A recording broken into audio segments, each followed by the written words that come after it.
वह लोग धरती पर बड़े बड़े धन्य हैं जो जागते समय कृष्ण का नाम और रात्रि को सोते समय कृष्ण का नाम लेते हैं। ऐसे लोगों को नित्य अश्वमेध यज्ञ करने का फल प्राप्त हो। छड़े छड़े तो गोदानम घट्या चैव चतुर्गुणम प्रहरे कोटि गुणतम चतुर्यामेश्वर संज्ञकम। इसमें लिखा है जो एकादशी का व्रत करते हैं एक एक क्षण में उनको गोदान करने का फल प्राप्त। अभी आप सुन रहे थे कि हर 11 को 1000 गोदानों का फल प्राप्त होता है। लिखा है छड़े छड़े तो गोदानम, गैया की सेवा करने का, गोदान करने का फल उन्हें प्राप्त होता है जो 11 का व्रत करते हैं। तत्फलम कोटि गुणतम तस् संज्ञान।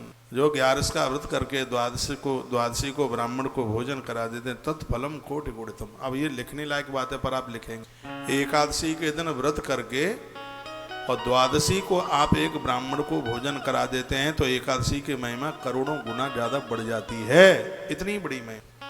नर्तनम कुरते यस्तु केशवाग्रे नरोत्तम न फलम ही यते तस्या आजन्म मरणांतिकम। जन्म से लेकर के मृत्यु पर्यंत तक एकादशी का व्रत करने से, भगवान श्री कृष्ण के नाम का उच्चारण करने से इतना बड़ा फल और किसी धर्म कर्म में है नहीं जितना कि है 11 का व्रत करने का।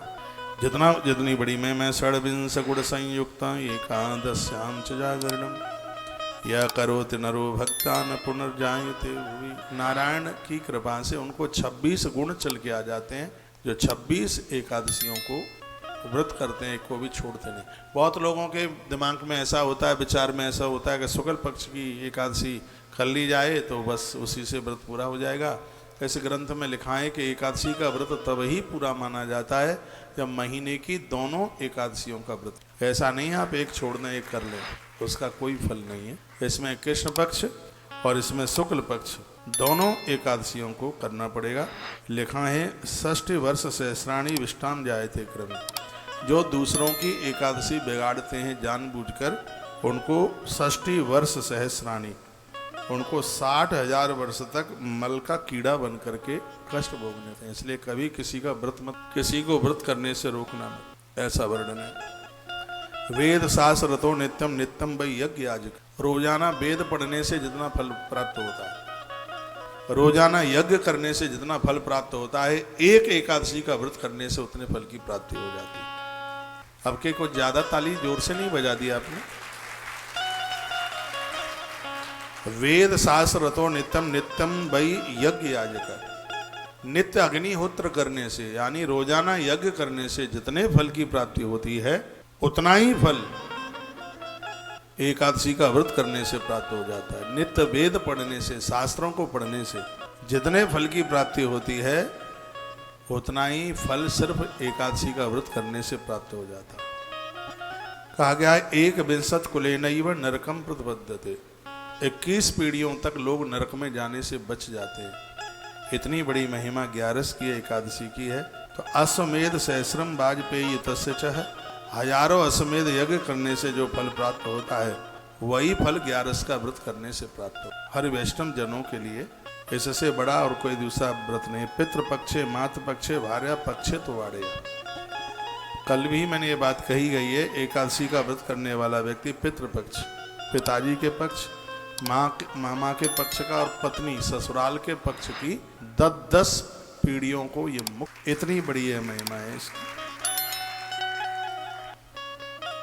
11 का व्रत करने वाले व्यक्ति के ऊपर श्राप नहीं चलता किसी का। वो अम्बरीश और दुर्वासा जी की कथा आपने, दुर्वासा जी अम्बरीश एकादशी का व्रत करते हैं।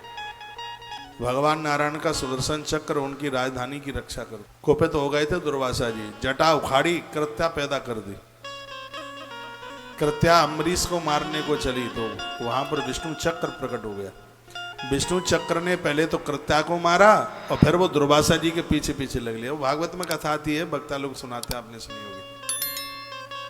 1 वर्ष तक महात्मा सब जगह घूमते रहे, साल पूरा हो गया था, लेकिन किसी भी देवता ने शरण नहीं दी। भगवान ने तो यहाँ तक कह दिया, जाइए हम भक्त पराधीन हूँ, स्वतंत्र हो जा, मैं स्वतंत्र नहीं हूँ, भक्त के पराधीन हूँ। मेरा अपमान तुम कर देते तो मैं सहन कर लेता, लेकिन तुमने भगत का अपमान किया इसलिए मैं सहन नहीं कर पाऊंगा। जो अपराध भगत सन करही, जो अपराध भगत सन करही, राम रोष पावक सोही जरई। हमारे ग्रंथ कहते हैं कि परमात्मा अपना अपराध सहन कर लेता है, लेकिन वह अपने भक्त का अपराध सहन नहीं कर पाता। इसलिए सजग्र समझदार व्यक्ति को चाहिए कहीं उससे भगवान के भगत का अपराध न हो, ये ध्यान रखें इस बात के लिए। तो वही बात यहां पर कही गई है। 21 पीढ़ियों का तारण करने वाली एकादशी वृथा दानादिकम सर्वम कृतज्ञेषु कृतज्ञ। उनके दान की महिमा बढ़ जाती है। एक बात मैं बोलूं जो मेरे हृदय में आ रही है, आप विश्वास कर लेंगे। एकादशी का व्रत करके उद्धापन करने के बाद जो आपने गोदान किया है, एक गोदान 1 लाख गोदान से कम नहीं है महिमा इसकी। लिखा है कि जो 11 का व्रत करते हैं, ऐसे लोग कोई भी दान पुण्य करते हैं तो उनका लक्ष्य गुना लाख गुना बढ़ जाता है। ये बात लिखने लायक बात होगी। जो लोग एकादशी का व्रत करते हैं, ऐसे लोगों के हाथों से किया गया दान पुण्य लाख गुना तत्काल बढ़ता है। आप एकादशी का व्रत करते हैं तो आपने 1 रुपए का दान किया, वो सीधे 1 लाख के बराबर है। आप एकादशी का व्रत करते हैं, आपने 1 गैया का दान किया, वो सीधे 1 लाख गाय के बराबर है। इतनी बड़ी महिमा है 11 की एकादशी की। जिन्होंने व्रत किया, उद्यापन कर दिया, उन्हें अन्न खाने में कोई दोष नहीं है बिल्कुल भी। लेकिन जो 11 करते नहीं है, उनके लिए अन्न संपूर्ण पापों को उसमें बताया गया। कल मैंने निवेदन किया, व्रत नहीं कर सकते हैं तो एकादशी के दिन मटर मत खाइए, एकादशी के दिन चावल मत खाइए, मसूर मत खाइए, चना मत खाइए, कांसे के बर्तन प्रयोग में मत लीजिए 11 वाले दिन, सरसों का तेल प्रयोग में मत लीजिएगा 11 वाले दिन, एकादशी के दिन। कुछ चीजें हैं शरीर में, उसको ना लगाएं। जो जो विधि है, विधान है, वो मैं आपके बीच में बोलता रहूंगा। और मैं तो यह चाहता हूँ हरि वैष्णव जन सब व्रत करें। आप अपनी बेटियों से भी व्रत कराएं। पता नहीं कौन बोल गया, कह के गया, नहीं ये तो व्रत शादी के बाद होता है। सीता माई तो शादी के पहले करती है, तभी तो राम जैसे वर उनको प्राप्त। पद्म पुराण में राम जी का बहुत बड़ा चरित्र कहा गया। पहले जन्म की वेदमती देवी थी, वेदवती माता जानकी वेदवती। रावण को श्राप दिया था, कहा तुझे खत्म करने के लिए, समाप्त करने के लिए मैं आऊंगी। वो धरती में समाहित हो गई देवी, यज्ञ कुंड में, यज्ञ कुंड में समाहित हो गई। और त्रेता में राजा जनक के हल से वही वेदवती धरती से माता जानकी सीता बनकर के प्रकट हुई। जो 11 के व्रत के प्रभाव के द्वारा, माता दुर्गा की पूजा के प्रभाव के द्वारा उसने प्रभु राम को प्राप्त किया। तो एकादशी का व्रत तो बड़ा प्रभावशाली, और आज से नहीं है, अनादिकाल से ऋषि जन करते हैं व्रत। आप व्रत कर लें, अच्छी बात है, ना कर पाए तो 11 वाले दिन कच्ची रसोई मत खाइए, पराठा खा लीजिए, पूड़ी खा लीजिए, रोटियां मत खाइए। समझ में आ रहा है? वर्णन किया है व्यास स्थानम तद विष्णु शापम दत्ता। वर्णन किया जो 11 का व्रत करते हैं उनके ऊपर किसी का श्राप नहीं चलता, अभिशाप नहीं चलता। एकादश्याम शयानस्तु विना जागरणम हरे मूकवतिष्ठते यो मयि गानम पाठम नवाचरेत्। एकादशी के दिन में मत सोइए, एकादशी के दिन जप कीजिए, थोड़ा बहुत भगवान का कीर्तन कीजिए, ये कीजिए।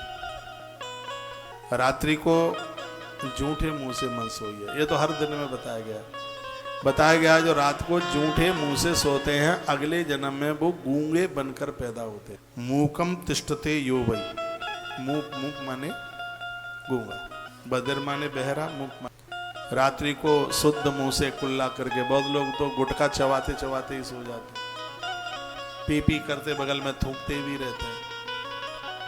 क्या कैसा जीवन है? ईश्वर ने सब तरह के लोगों को, हो सकता है उनकी भी जरूरत उसे पड़ गई होगी। इतने पेड़ बनाए, बेचारा बबूल ना बनाता तो ठीक रहे। इतनी दालें बनाई, मसूर की ना बनाता, समझ लिया होगा उसने कि इसकी भी कहीं जरूरत हो सकती है।